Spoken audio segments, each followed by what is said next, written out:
चुनाव भावनात्मक आधार पर जीते जा सकते हैं, पर सत्ता नहीं चलाई जा सकती। भूखे पेट के आगे भावनाएं जवाब दे जाती हैं। फिर बिहार तो भयंकर अकाल और राजनीतिक अस्थिरता से गुजरकर अपने पैरों पर खड़ा होने की कोशिश कर रहा था। पाटलिपुत्र की धरती ने अब तक राजनीतिक आंदोलन देखे थे, जातीय आंदोलन देखे थे। 1970 का दशक बिहार में सबसे बड़े छात्र आंदोलन का साक्षी बन रहा था।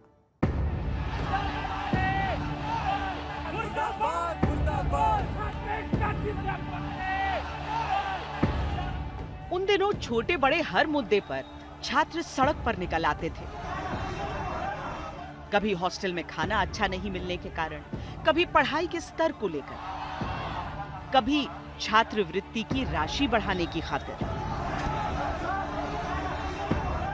बेरोजगारी की बात, भ्रष्टाचार की बात, जो फासिस्ट टेंडेंसी थी उसकी बात। महंगाई पर रोक लगाओ, भ्रष्टाचार मिटाना है, नया बिहार बनाना है, शिक्षा नीति में बदल करो।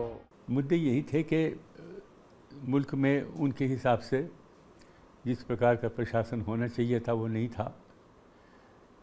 उनके हिसाब से ऐसा था कि भ्रष्टाचार था, उसको दूर करना चाहिए। इसी समय बिहार के तत्कालीन शिक्षा मंत्री का बेटा परीक्षा में फेल हो गया, पर मगध यूनिवर्सिटी के वाइस चांसलर ने उसे ग्रेस मार्क्स देकर पास कर दिया। आरा के छात्र भड़क उठे। उनका कहना था कि यह फॉर्मूला भला हर फेल होने वाले छात्र के लिए लागू क्यों न हो। कुछ ही दिनों में समूचे भोजपुर के छात्र इससे जुड़ गए। समान शिक्षा, शिक्षा में भेदभाव आदि को लेकर के छात्र और बढ़ी हुई फीस को लेकर के पहले ही संघर्षरत थे। उसके बाद जब ये प्रकाश में आई तो पूरे बिहार में बवाल मच गया।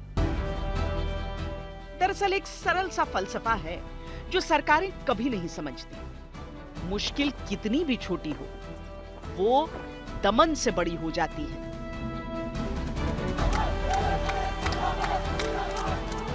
पुलिस ने लाठियां भांजी तो पूरे बिहार के छात्र इस आंदोलन से जुड़ते चले गए, और जैसे जैसे क्षेत्र का विस्तार हो रहा था, मुद्दे भी जुड़ते जा रहे थे।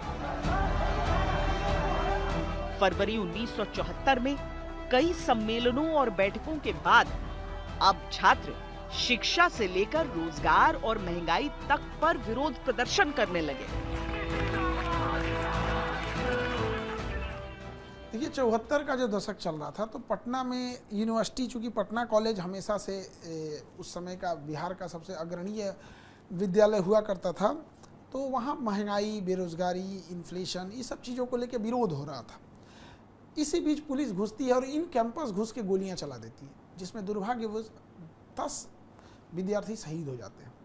पुलिस को ये लगता है कि दमन करके वो भीड़ को कंट्रोल कर सकते हैं, दमन करके भीड़ को तत्काल आप हटा सकते हैं, लेकिन इसके बाद जो लौट के सुनामी आएगा, प्रशासन को इसका अंदाजा ही नहीं था। जो छात्र नेतागण थे वो किसी न किसी राजनीतिक पार्टी से जुड़े हुए थे। जैसे युव जनसभा वाले सोशलिस्ट थे, जनसंघ से विद्यार्थी परिषद वाले, उन्हीं का सहारा लेकर पॉलिटिकल नेतागण इसमें इंटरफेयर करने लगे। जबकि हम लोगों ने विचार किया था कि कोई भी पॉलिटिकल पार्टी को हम छात्र आंदोलन में इंटरफेयर नहीं करने देंगे, लेकिन वो लोग पुराने खिलाड़ी थे। किसी न किसी रूप में वो लोग आकर के आंदोलन को पॉलिटिकलाइज कर दिया। कमोवेश इसी वक्त गुजरात में भी छात्र आंदोलन चल रहा था। हॉस्टल की बढ़ी हुई फीस को लेकर उठा मुद्दा बढ़ते बढ़ते राजनीतिक हो गया। बिहार में रहने वाले जयप्रकाश नारायण को भी छात्रों ने न्योता दिया कि गुजरात आइए। घटनाक्रम से केंद्र पर ऐसा दबाव बना कि जेपी के जाने से पहले ही 9 फरवरी 1974 को वहां के जो मुख्यमंत्री थे चिमन भाई पटेल, उनको पद से हटा दिया गया। गुजरात आंदोलन की सफलता ने बिहार के छात्रों को नई प्रेरणा दे दी। 24 फरवरी को करीब 200 छात्रों ने मुख्यमंत्री आवास के सामने अनशन किया। अगले ही दिन पटना में धारा 144 लगा दी गई और सभी शिक्षण संस्थानों को बंद कर दिया गया। सरकारी दमन की हर नीति बगावत को कुछ और भड़का रही थी। 2-4 दिन में हमने न्यूज़पेपर में एक छोटा सा एक न्यूज़ पढ़ा कि पटना यूनिवर्सिटी के दीक्षांत प्रवचन में जयप्रकाश जी ने ऐसा कहा कि इतने सारे समाज के सवाल है, व्यापक सवाल है, ये पढ़ाई का कोई मतलब नहीं है, ये यूनिवर्सिटी बंद करके जंग में लोगों को लग जाना चाहिए। हमें लगा कि हम जो बात कर रहे हैं वो कोई बात करने वाला इतना बड़ा आदमी एक जमाने का आंदोलन का था, हमारी आज़ादी के आंदोलन का, तो ये आवाज़, इतना बड़ा आदमी कुछ ये हमारे जैसे ही बात कर रहे हैं पटना में, तो हम लोगों ने यहाँ से टेलीग्राम भेजा। गुजरात से चला हुआ छात्रों का ये आंदोलन अपने चरम पर था। वहाँ की विधानसभा भंग करो का कार्यक्रम पूरा हो चुका था। मोरारजी भाई भूख हड़ताल पे चले गए तो इंदिरा गांधी को विधानसभा भंग करनी पड़ी, और उसी क्रम में पहला जनता पक्ष का वहाँ चुनाव हुआ, जिसमें बाबू भाई पटेल मोरारजी भाई के करीबी मुख्यमंत्री बने, और उसकी चमक समूचे देश में हुई। लेकिन उस आंदोलन को सबसे ज़्यादा गंभीरता से बिहार के नौजवानों ने लिया।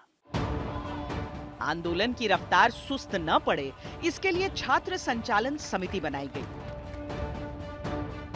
इस समिति में लालू प्रसाद यादव, सुशील कुमार मोदी, रविशंकर प्रसाद, शिवानंद तिवारी और नीतीश कुमार जैसे कई छात्र नेता शामिल किए गए।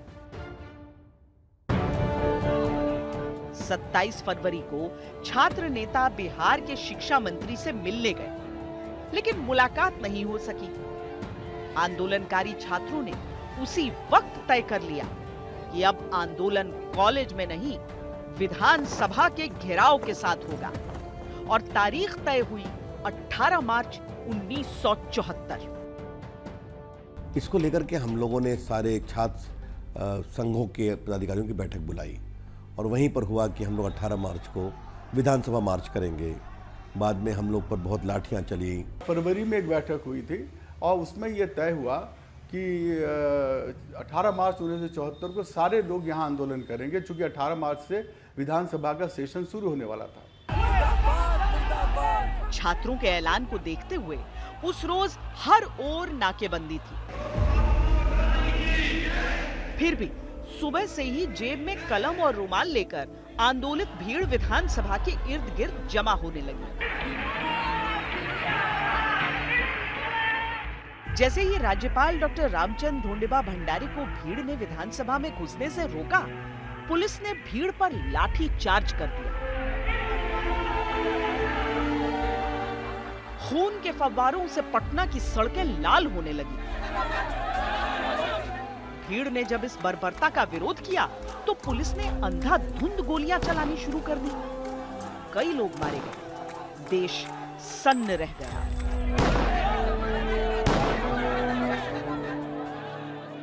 तत्कालीन जो राज्यपाल थे बिहार के, उनको जाना था विधानसभा अपना कुछ संवैधानिक कर्तव्य पूरा करने के लिए, तो उनकी गाड़ी को रोकने की चेष्टा की गई। लोगों ने, जिसमें छात्र प्रमुख थे, उनकी गाड़ी को घेर लिया। पुलिस बाध्य हो गई थी राज्यपाल जी को सुरक्षित रूप से राजभवन से विधानसभा तक ले जाने के लिए। तो पुलिस ने कार्रवाई की थी, अश्रु गैस वगैरह छोड़े थे। तो राज्यपाल जी तो चले गए वहाँ, लेकिन वो घटना तो घटी। उस समय जो आंदोलन था, एक किस्म से उसने एक हिंसक रूप ले लिया था। नौजवानों की भीड़ थी, नौजवानों की का जुलूस था। अब स्वाभाविक है कि भले धक्का मुक्की ये सब हुआ, और उसी में पुलिस का लाठीचार्ज हुआ। उसके बाद समझिए कि टीयर गैस चला। आर ब्लॉक के पास जो पेट्रोल पंप है उसमें लड़कों ने आग लगा दिया। सेटेलाइट ट्रेस जल गया। एज व्हीलर की दुकान लूट गई। पुलिस को गोली चलानी पड़ी। इसी बीच खबर उड़ी कि गोलीबारी में छात्र आंदोलन के अगुआ लालू प्रसाद यादव मारे गए और पुलिस ने उनकी लाश कहीं छुपा दी है। उसी में हल्ला मच गया कि लालू यादव मारा गया, लालू यादव मारा गया। तो जो लालू यादव को नहीं भी जानते थे, लोगों की जिज्ञासा हुई कि कौन लालू यादव, तो वो नेता पटना यूनिवर्सिटी के विद्यार्थियों का नेता था, लालू यादव, मार दिया गया। यह आंदोलन चूंकि किसी के नेतृत्व में नहीं था, किसी पॉलिटिकल व्यक्ति के नेतृत्व में नहीं था, ये स्वतः स्फूर्त और छात्रों के हाथ में था। तो छात्रों के हाथ में था तो उसमें बहुत से ऐसे एलिमेंट्स भी आ गए जो छात्र नहीं थे। पटना में कर्फ्यू लगा दिया गया, लेकिन भीड़ अब बेकाबू हो चुकी थी। भीड़ के निशाने पर मुख्यमंत्री अब्दुल गफूर और उनकी सरकार के मंत्री आ गए। छात्रों का बेकाबू गुस्सा देखते हुए सीएम समेत ज्यादातर मंत्री भाग खड़े हुए। ये जो भी घटनाएं घट रही थी उसमें अब्दुल गफूर का उसकी कोई भूमिका नहीं थी। अब्दुल गफूर तो माने जाते हैं कि कांग्रेस के ईमानदार एक मुख्यमंत्री माने जाते हैं। उनको तो सब लोगों में आपस में विवाद था तो इनको बना दिया गया। उनकी कोई भूमिका इसमें ज्यादा नहीं थी। लेकिन जुल्म करने वालों के हाथ अब भी नहीं कांप रहे थे। अब्दुल गफूर ने पुलिस को गोली चलाकर स्थिति काबू में करने के निर्देश दे दिए। पटना कॉलेज के परिसर में घुसकर पुलिस ने गोलियां चलाई। 10 छात्र मारे गए थे। तमाम पार्टियों से लोग निराश हो चुके थे। किसी भी नेता को उस समय हालत ऐसी थी कि नौजवान खास करके नौजवान छात्र ये नेताओं के प्रति इतने होस्टाइल थे, मंच पर चढ़ने को इजाजत नहीं मिलती थी। दर्जनों छात्र अधमरे हो चुके थे, दर्जनों खून से लथपथ थे, पर कोई अस्पताल नहीं गया। सभी छात्र एक दूसरे को थामे सीधे पटना के कदम कुआं गए, जयप्रकाश नारायण के घर। छात्रों ने जेपी से आंदोलन की कमान थामने की दरख्वास्त की। जयप्रकाश नारायण 1942 के भारत छोड़ो आंदोलन के नायक माने जाते थे। स्वतंत्र भारत में वो जवाहरलाल नेहरू के बाद सबसे बड़े और लोकप्रिय नेता थे। कांग्रेस का विकल्प जयप्रकाश के नेतृत्व में सोशलिस्ट पार्टी को ही माना जाता था। यह सच है कि पहले आम चुनाव में सोशलिस्ट पार्टी की हार से वो काफी निराश हो गए और उन्होंने सक्रिय राजनीति छोड़ दी, सर्वोदय की राह पकड़ी। लेकिन जेपी की छवि ईमानदार नेता की थी। अब्दुल गफूर खान साहब वहाँ पे मुख्यमंत्री थे। जयप्रकाश जी राजनीति से संन्यास ले चुके थे, लेकिन वहाँ के छात्रों ने आग्रह किया कि आप इसका नेतृत्व करें। देखिए, उस समय को समझना होगा जब आंदोलन जन्म ले रहा था। करप्शन की बड़ी शिकायत थी। लोगों के मन में भाव था कि जो स्वतंत्रता के सपने थे पूरे नहीं हो रहे, और ऐसे में एक ईमानदार नेतृत्व करता है जिसका अपना कोई स्वार्थ नहीं था। व्यवस्था परिवर्तन की बात जब करने लगा तो किसी भी व्यक्ति के मन में जब ये भाव आता है कि हमारा नेतृत्व करता ईमानदार है, उसके मन में कोई स्वार्थ नहीं, तो हर सीमा को पार कर लोग साथ हो जाते हैं। जयप्रकाश नारायण ने छात्र नेताओं की बातें सुनी। वो खुद भी बढ़ती हुई महंगाई, भ्रष्टाचार, बेरोजगारी से चिंतित थे। छात्रों ने जब उनसे नेतृत्व संभालने का आग्रह किया तो उन्होंने छात्र नेताओं के सामने शर्त रखी। मैं स्वास्थ्य के कारण लाचार हूं। दिल में हिम्मत है मगर नाजुक स्वास्थ्य के कारण हिचकता हूं, वरना विद्यार्थियों का आह्वान करता, कहता कि 1 वर्ष के लिए कॉलेज छोड़कर निकल चलो हमारे साथ। इस देश में हम लोकतंत्र का एक नया ढांचा खड़ा करें। उन्होंने ये कहा था कि मैं नेतृत्व संभालूंगा, लेकिन इसमें किसी राजनीतिक दल का शुमार नहीं होना चाहिए।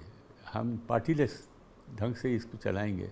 देखिए, मैंने हम राय सलाह आप सब लोगों से लेंगे, आप लोगों के राय सलाह की अहमियत होगी, लेकिन निर्णय जो है मेरा होगा।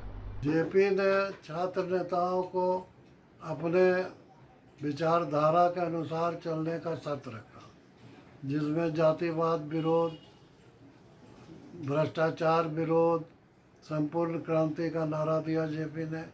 ये सब मांगने का छात्रों को कहा, तब वो लीड करेंगे। इस शर्त के साथ उन्होंने आंदोलन का नेतृत्व जो है कबूल किया।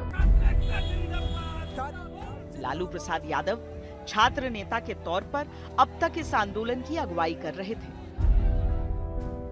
उनकी मौत की खबर से हड़कंप था, लेकिन इसी दौरान आकाशवाणी से लालू यादव ने आंदोलनकारियों को संबोधित किया। लोग मानने को तैयार नहीं होते थे। रूमर का हिसाब स्थिति आ गई थी, जैसे गणेश जी को दूध नहीं पिलाता है, पिला दिया था ये लोग कि मैं देखा हूँ, आंख से देखे, ऐसे काटा, ऐसे गोली मारा, ऐसे ले गया। ऐसे बात जेपी अभी औपचारिक तौर पर आंदोलन का नेतृत्व तो नहीं कर रहे थे, लेकिन बिहार में सरकार के खिलाफ उठ रही आवाजों को खामोश करती गोलियां उनका भी सीना छलनी कर रही थी। मुख्यमंत्री श्री अब्दुल गफूर को छात्रों से बात करनी चाहिए थी, अभी करनी चाहिए।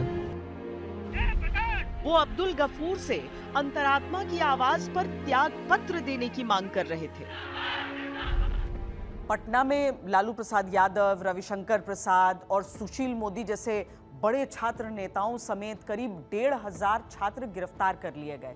तब 25 मार्च को छात्रों का एक जत्था फिर जयप्रकाश नारायण के घर पहुंचा। इस बार छात्रों ने जेपी से आंदोलन में सक्रिय भूमिका निभाने का आग्रह करते हुए सड़क पर अगुवाई करने की गुजारिश की। 2 दिन के बाद की तारीख तय की गई, लेकिन बीमारी के चलते जेपी इस दिन नहीं आ सके। जेपी 29 मार्च को आंदोलन में शामिल हुए। उस रोज छात्रों ने पीठ के पीछे हाथ बांधकर विशाल मौन जुलूस निकाला। उनका नारा था, हमला चाहे जैसा होगा, हाथ हमारा नहीं उठेगा। अहिंसा के प्रति पूरी प्रामाणिकता, चरित्र के प्रति, समाज को बदलने के प्रति। मुंह पर काला पट्टी बांध करके जयप्रकाश जी ने उसी का प्लेज लोगों ने साइन कराया था। पूरा पटना शहर जो है जुलूस में शामिल है। सड़क के दोनों ओर छतों पर लोग खड़े हैं और जुलूस जो है जा रहा है। एकदम माने माहौल जो है वो एकदम माने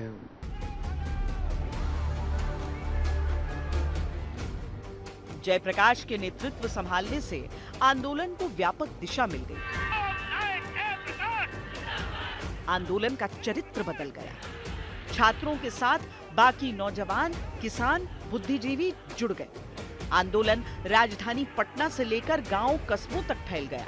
जयप्रकाश के कारण कवियों, लेखकों, पत्रकारों की बड़ी जमात आंदोलन में आ गई।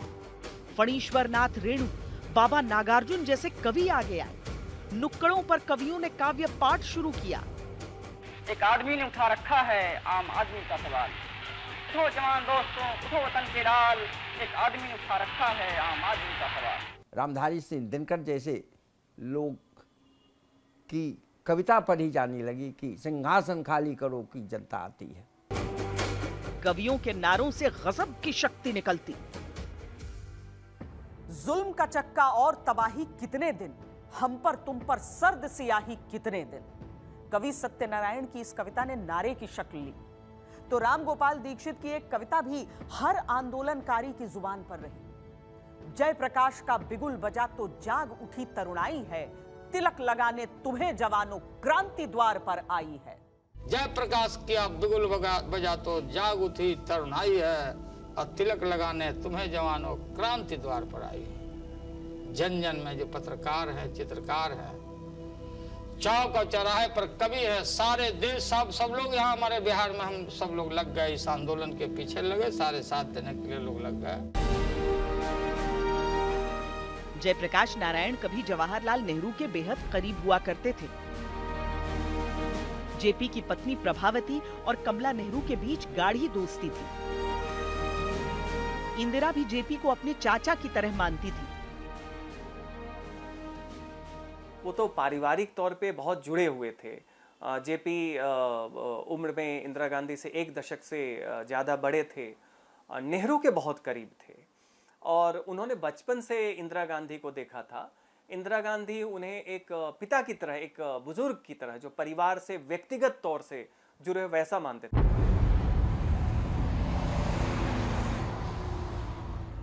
लेकिन अपने जीवन के सबसे बड़े सियासी संकट से जूझ रही इंदिरा समझती थी कि संकट की वजह जेपी है। निजी रिश्ते सार्वजनिक महत्वाकांक्षा की कसौटी पर चूर-चूर हो गए। इंदिरा जी प्रधानमंत्री थी और यह एक बहुत सोची हुई, समझी हुई योजना थी विपक्ष की कि एक बार हम इंदिरा जी पर धावा बोल दें। तो जेपी ने जिस आंदोलन का नेतृत्व संभाला था, उसके साथ दूसरे लोग भी, रेलवे के कई कर्मचारी थे, वो लोग भी इसमें शामिल हो गए। तो पूरे मुल्क में एक माहौल बन गया था आंदोलन का। जेपी आंदोलन एक बड़ी चुनौती इंदिरा गांधी के लिए थी और फिर उस चुनौती का मुकाबला करने के लिए या उस चुनौती से पार पाने के लिए इंदिरा गांधी ने जो तरीके निकाले, वे तरीके डरी हुई इंदिरा गांधी के थे। मार्च 1974 बिहार आंदोलन के जरिए एक ऐसी तारीख बन चुका था जिसकी निगाहों में बिहार, लेकिन निशाने पर दिल्ली। दिल्ली में इंदिरा परेशान थी तो बिहार में जयप्रकाश नारायण संघर्ष तेज कर रहे थे।